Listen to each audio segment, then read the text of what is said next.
And basically, as you know, and as you've been seeing, not reporting as accurately as it should be reported because it's a massive story. Business is coming back to the United States so that they don't have to pay tariffs. And I think also because of November 5th, the election, they're very happy.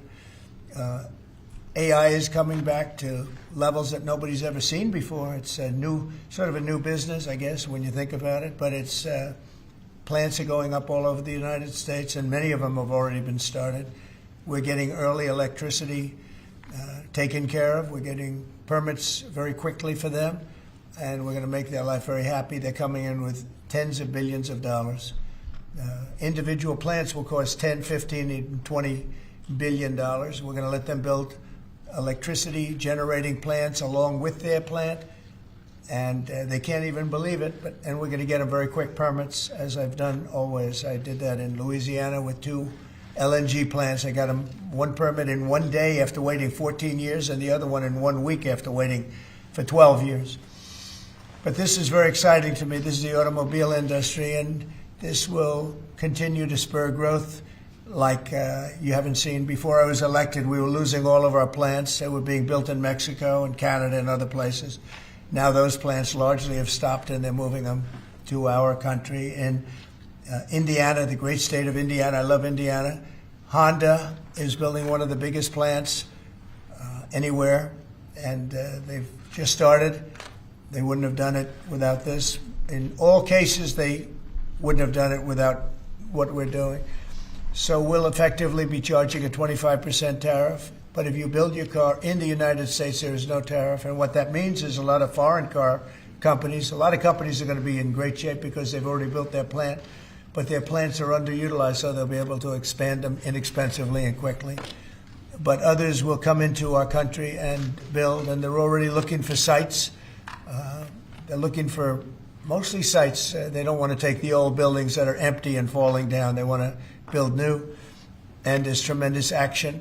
There is likewise for other companies and countries, like the chip making process. Your chip bill was a disaster done by Biden. All he does is give tremendous amounts of billions of dollars to chip companies that will do nothing with the money. They're not going to use the money here. They're going to just keep it. They have plenty of money. The one thing they have is they have a lot of money. In our case, all we're doing is saying you can't come in unless you build here. And the largest chip company by far is manufacturer from Taiwan is building here, and it'll give us almost 40% of the chip market just with that. They're spending almost $200 billion in the United States to build a plant, and they've almost started. They'll be doing much of the work in Arizona. So we have a lot of exciting things, but to me, this is one of the most exciting. Now, outside of one specific day, and that's Liberation Day. That's the real Liberation Day of America, and that's going to be in April 2nd, and I look forward to it. We'll have a little news conference. We'll talk about it, but this is very exciting. So we're signing a executive order today that's going to lead to tremendous growth in the automobile industry. As you know, the electric mandate that we did allows you to buy a car now, electric or gasoline-powered or hybrid. You can buy any car you want. We had it so that within a short period of time, you had to buy all electric, and the country could never provide the money necessary to build all of those power plants that you would need all over the country. As you know, in the Middle West, they built 8 power stations. That's like the size of this desk or smaller. And they ended up spending $9 billion on 8. And of the 8, 4 of them didn't work. And we're not doing that. So you can buy electric, or you can buy gasoline, or you can buy hybrid, or you can buy whatever you want to buy. And that's the way it should be. The market's going to determine that. And you're going to see prices going down, but it's going to go down specifically because they're going to buy what we're doing, incentivizing companies to, and even countries, but companies to come into America and build. And we're already setting records for new plants. I think the new plant number, the tally is just within a period of a few weeks. It's very large. I want to be accurate. It's very large. And I'd like to ask Will just to come and give some of the basics, and then I'll sign it, and it's off to the races. I think our automobile business will flourish like it's never flourished before. Yes, please, Will. Thank you, sir. As you stated, we've prepared for your attention a proclamation imposing a 25% tariff on foreign-made cars and light trucks. This is in addition to tariffs that are already in place on those goods. In addition to, as you said, spurring increased domestic manufacture of cars and trucks, we expect that these tariffs will result in over $100 billion of new annual revenue to the United States of America in tariff revenue. I think ultimately we could probably anywhere from $600 billion to $1 trillion will be taken in over the relatively short-term period, meaning a year from now, but starting right away. I think we'll go from 600 to $1 trillion within 2 years. And I think we'll be right from the beginning, we're going to be at a very high number, right from the beginning.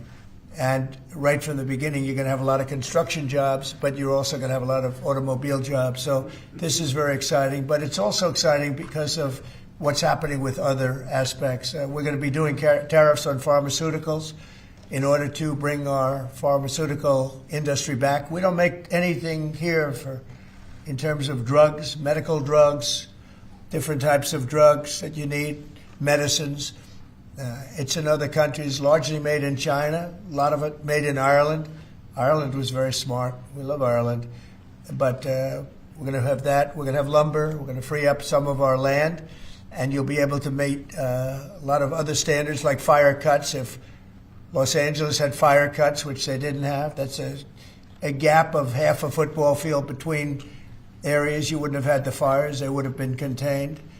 But you have fire cuts. And by the way, you sell that wood for a lot of money, a lot of profit is made from that. But we're going to be doing lumber. We're freeing up our land so that we don't have to use outside sources of lumber. Energy, we're doing fantastically well at. The energy prices have been coming down rapidly as we increase supply, and we've already done that. Chris and Doug are doing a fantastic job in that. That's Department of Energy and Department of Interior.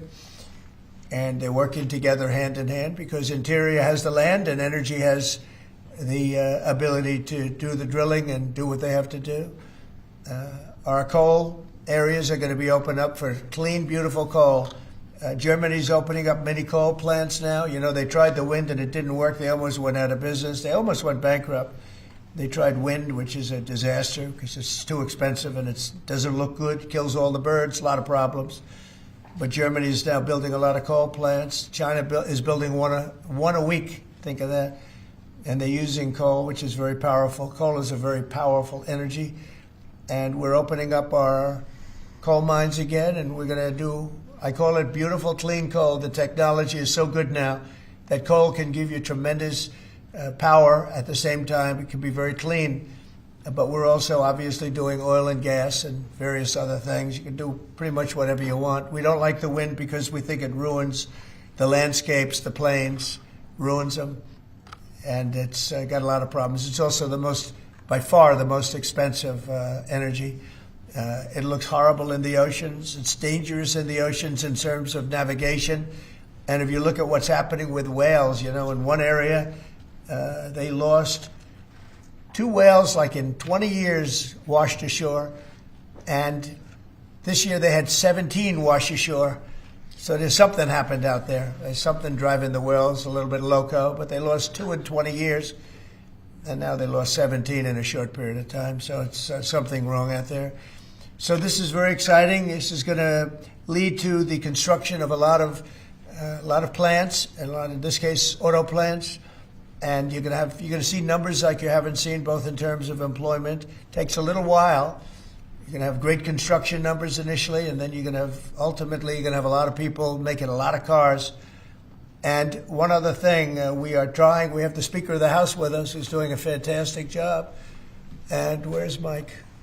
And we're trying to get approved. Mike, thank you very much for being here. We're trying to get approved, if we can. If you borrow money to buy a car, you're allowed to deduct interest payments for purposes of income tax, but only if the car is made in America. So if the car is made in America, you get a loan, you can deduct the interest. That's a big saving. a lot of people in that part of the world in terms of buying cars. A lot of them don't think in terms of deductions.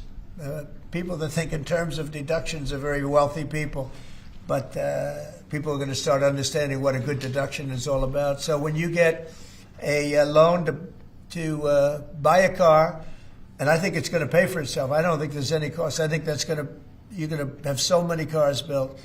But you're only going to get that deduction of interest if the car is made in the United States of America. So I'm going to sign this. And Mike, I hope you can get that, because I think it's going to be amazing in terms of the number of cars that are going to be made because of it. And I want to thank Howard Lutnick, our fabulous commerce chairman. That's what he is. He's a chairman. He's a very successful guy, a great guy. And we have a big day, Howard, coming up next week. It's going to be good. That's Liberation Day. That's going to be on the 2nd, and that's going to be reciprocal. And I think people will be impressed. We're going to be very fair. We're going to be very nice, actually. We have not been treated nicely by other countries, but we're going to be nice. So I think people will be pleasantly surprised, but it's going to make our country very rich, because we're the piggy bank that everybody steals from, and they've been doing it for many years, for decades, so we're not going to let it happen. So, but we're going to treat people very nicely. We're going to treat other countries very, very nicely, and I think it's going to have a very positive effect on everybody, including those other countries. So I'll sign this, and we will see you again on April the 2nd. In terms of this, it's going to be another round, and it's about making America great again, making it strong and prosperous again. Thank you very much. Sir, So, this Mr. is like President, on going tariffs. back. Can I ask about tariffs, Mr. President? On the car tariffs, how do you assure that a car coming into the country is fully built? Could an automaker in Germany say, leave the tires off a car? Yeah, we're going to have very strong policing, and it's pretty easy to do. If parts are made in America and a car isn't, those parts are not going to be taxed or tariffed. And we'll have very strong policing as far as that's concerned. For the most part, I think it's going to lead cars to be made in one location. You know, right now, a car would be made here, sent to Canada, sent to Mexico, sent all over the place. It's ridiculous. So this is a very simple system. And the beauty of the 25, it's one number. It's not up or down depending on the cost of the car. It's one number. And that number is going to be used to reduce debt greatly in the United States and to build things, reduce taxes. I mean, basically, I view it as reducing taxes and also reducing debt. And within a fairly short period of time, I think we're going to have a balance sheet that's going to be outstanding. Yeah. How do you assure Americans then that this will not cause a long-term increase in prices? Well, look, I think we're going to have a market the likes of which nobody's ever seen before, not in this country. You know, we had the best market ever in my first term. It was the strongest market ever, the best economy ever. And I think I think this blows it away. But this is something that people have wanted to do, presidents have wanted to do for a long time. A lot of them didn't understand it. It wasn't a priority for them. But foreign countries understood it very well. And they've really ripped us off at levels that nobody's seen before. But that's not going to happen. Mr. President, is this for today or on April 2nd, the auto tariffs? Say it? Do these auto tariffs go into effect today or on April 2nd? They go into effect on April 2nd. We're signing today. It goes into effect April 2nd. We start collecting on April 3rd. Sir, Any more did- sectoral tariffs that are coming in on April 2nd? What does that mean? Any more tariffs on any other sectors on April 2nd, for example, chips or pharmaceuticals? Not then, but we will be putting a tariff on lumber.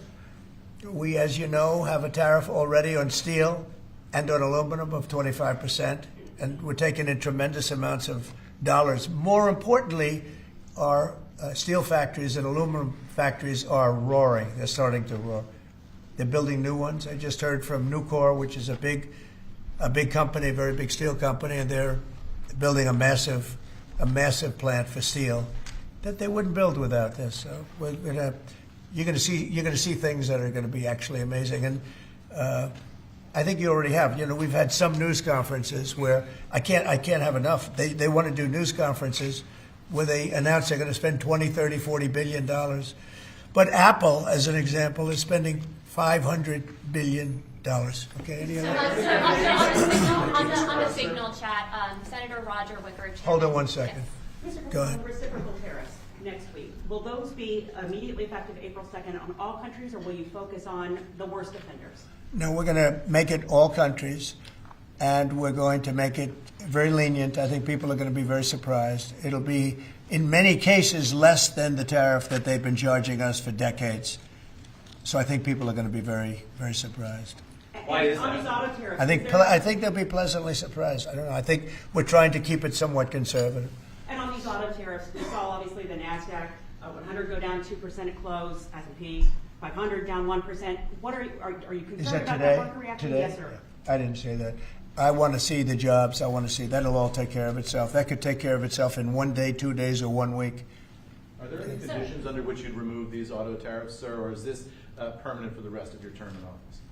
Oh, this is permanent. Yeah, 100%. Yeah.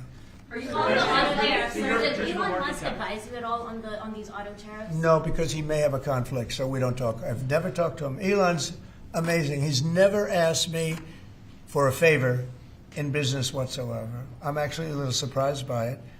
I might do it, I might not do it. I do what's right, and he'd want me to do what's right. No, he's a patriot. He has never, these are big deals we're talking about. This is probably nothing like this. And I've never had Elon come and say, would you do me a favor with the mandate or the electric mandate or anything.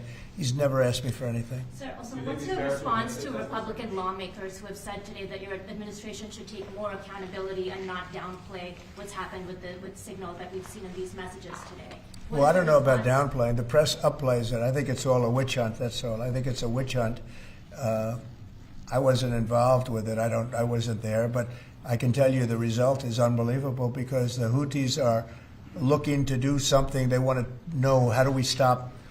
How do we stop? Can we have peace? The Houthis want peace because they're getting the hell knocked out of them. It's been very, very strong. The Houthis are dying for peace. They don't want this. And they're bad. Look, they were knocking ships out of the ocean. We had in the Suez Canal, they only have about 20% of the ships going through. They have to go through a different way, which takes weeks of travel. And that really affects commerce. But the Houthis have been hit hard, and they want to negotiate peace. But I don't think they're quite. I don't think they're quite ready. Classified that was shared? Say it. Do you still believe nothing classified was shared? Well, that's what I've heard. I don't know. I'm not sure. You'll have to ask the various people involved. I really don't know. I can only tell you this. You don't want to talk about it. The Houthis have been horrible to the world. What they've done, killed a lot of people, and knocked down a lot of ships and planes and anything else. It's not just the ships. And they have been hit. They have been hit harder than they've ever been hit. And they want us to stop so badly. And they've got to stop. They've got to say no mas. But I can only say that the attacks, it's attacks every day, every night. It's not just the one. You're talking about one.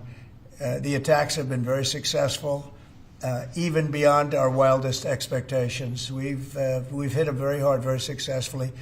And we're going to do it for a long time. We're going to keep it going for a long time. Senate Republicans have said that they have formally asked the administration for an Inspector General report on the Signal issue. Will you agree to that? It doesn't bother me. I don't know. I want to find if there's any mistake or if Signal doesn't work. It could be that Signal is not very good. It's a company. Maybe it's not very good. I think we'd rather know about it now. There was no harm done because the attack was unbelievably successful that night, and it has been unbelievably successful every single night for the last 4 or 5 nights. So, And that's the thing that you should be talking about. This is something that should have been done by sleepy Joe Biden, but he was asleep at the wheel, other than when it came to stealing money, of course. Joe Biden should have done this attack on Yemen, which is basically a certain group within Yemen, the Houthis, and this should have been done by Joe Biden, and it wasn't. And that's caused this world a lot of damage and a lot of problems. He's responsible, but he's also overseeing the investigation to find out what went wrong. Maybe Who's responsible? Mike Waltz says that he's responsible. Well, yeah, Mike Waltz, I guess he said he claimed responsibility, I would imagine. Had nothing to do with anyone else. It was Mike, I guess. I don't know. I was told it was Mike. But again, the attacks were unbelievably successful, and that's ultimately what you should be talking about, I think. No, Mike did. He took responsibility for it. So can I ask him Consider how, his have you position over asked, this, Mr. Say it. Should Secretary Hegseth consider his position over the signal? Hegseth is doing a great job. He had nothing to do with this. have you asked Mike? Hegseth. How do you bring Hegseth into it? He had nothing to do. Look, it's all a witch hunt. Here we are talking about some of the greatest business deals ever made. The greatest companies in the world are moving into the United States, and you want to ask about whether or not Signal works. I don't know that Signal works. I think Signal could be defective, to be honest with you. And I think that's what we have to, because you use Signal and we use Signal and everybody uses Signal, but it could be a defective platform, and we're going to have to find that out. Mr. President, have you been briefed about soldiers in Lithuania? Say it. Have you been briefed about the soldiers in Lithuania who are missing? No, I haven't. Mr. U.S. President, President. have you spoken, sir, with the big three automakers about these tariffs? What was their reaction? I have. What was their reaction? It depends on whether or not they have factories here. I can tell you, if they have factories here, they're thrilled. If you don't have factories here, they're going to have to get going and build them, because otherwise they have to pay tariffs. Very simple. And most of those have pretty big factories here, like General Motors has big factories here. They're going to move their parts divisions back to the United States, because some of them were made in Canada and some of them were made in Mexico and other places. They'll be moving their parts division back to the United States in factories where they may be at 60% capacity, so they don't even really have to build too much of a factory. But, generally speaking, if they have factories here, plants here, where they make their cars and equipment, but they make their cars here, they are thrilled. Same thing with the steel industry. Steel industry is now paying a 25% tariff, as you know, I put it on last week, and the business is roaring in the United States. And we can't, because of military, we can't lose the steel industry. If I didn't put the initial tariffs on steel in my first term, you wouldn't be able to have a military, because we wouldn't have. Every steel company would be bankrupt in the United States, and every plant would be closed. But now they're booming. And putting this tariff on, this additional tariff for steel and aluminum, it's making them thrive. And it's already happened. Mr. President, coming up on the deadline for the TikTok sale, will you extend that deadline if you don't have a deal? Do you support Oracle? Well, we will have a form of a deal. TikTok is very popular, very successful, very good. We're going to have a form of a deal, but if it's not finished, it's not a big deal. We'll just extend it. I have the right to have the deal and to extend it if I want. So we'll see whether or not we have a deal. We have a lot of interest in TikTok. Is there a way for a U.S. company to operate it and ByteDance to still have a share of the algorithm? Well, there are numerous ways you can buy TikTok, and we will find the one that's best for the country, for our country. I'm worried about our country more than anything else with respect to TikTok. And China is going to have to play a role in that, possibly, in the form of an approval, maybe. And I think they'll do that. Maybe I'll give them a little reduction in tariffs or something to get it done, because every point in tariff is worth more money than TikTok, if you think. Every point. Tariff is a much bigger world, and TikTok is big, but every point in tariffs is worth more than TikTok. So in order to get China to do, maybe I'd give them a reduction in tariffs, as an example. Sounds like something I'd do. Do you think these tariffs are going to be good for Tesla, sir? Good for who? Tesla, which makes it. Well, he is a fantastic Tesla. Will tariffs be good? I think they may. It could be a net neutral, or they may be good. He has a big plant in Texas. He has a big plant in California. And anybody that has plants in the United States, it's going to be good for, in my opinion. Mr. President, the European Union want to has return ruled against. education control to the states. How would you handle it if a state like California were to put in place education policy? I haven't seen a mask in so long. You're wearing a mask. So nice of you. I haven't seen anybody wearing a mask in a long time. It's good. You feel more comfortable, right? Yes. Good. That's good. So go ahead. You said you want to return education control to the states. How would you handle it if a state like California were to put in place education policies you disagree with? Well, I think that California is going to be tougher, because they're doing badly on everything they do. Everything they touch turns bad. So a place like California would be tougher for education. But what I would see with California is you'd have a Los Angeles department, and you'd have Riverside. You'd go to various places, And I think you'd have some great areas in California, and then you'd have some, like everything else, that doesn't work so well. But ultimately, I think it would be very successful. I think in New York, as an example, you'd go to Long Island, Westchester, you may have Nassau County, Queens County. You break it up in certain ways so that have maybe 5 departments, because of the size, they'd have 5 departments instead of 1. A state like Iowa, you'd have 1. And I mean, they're just chomping at the bit to get going. So many states are chomping at the bit to get education, and it's going to happen fast, to get the education